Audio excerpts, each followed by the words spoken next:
Welcome to Reflections Between the Lines, a daily reading and reflection shared by a fellowship across 5 states. These reflections are not professional writing, just real thoughts from real people in recovery, shared one day at a time.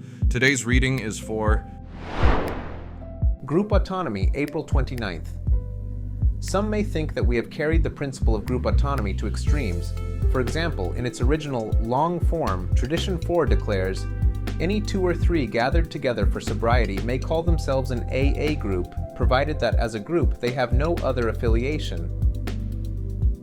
But this ultra-liberty is not so risky as it looks. AA comes of age, pages 104-5. As an active alcoholic, I abused every liberty that life afforded. How could AA expect me to respect the ultra-liberty bestowed by Tradition 4? Learning respect has become a lifetime job.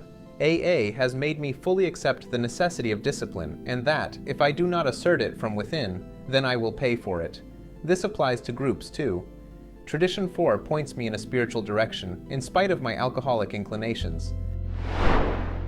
I'm Lance B. from Maryland. Here's my reflection for April 29th. I'm grateful for the traditions today, even if I don't fully understand every detail. I know that because of traditions like group autonomy, AA could survive long enough to be there when I needed it.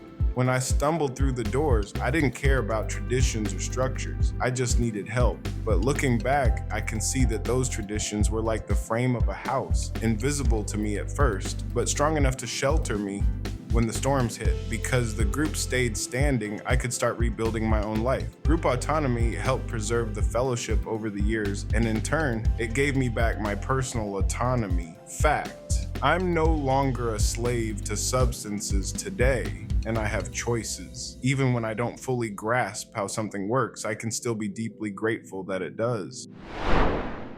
I'm Art V. from Kentucky. Here's my reflection for April 29th. The one word that sticks out to me the most is discipline. I was exactly what the big book said, self-will run riot. Applying the steps and traditions to my everyday life has taught me discipline. Not in a bad way, like you think when you first hear the word, but in how to live life on life's terms and not just my own.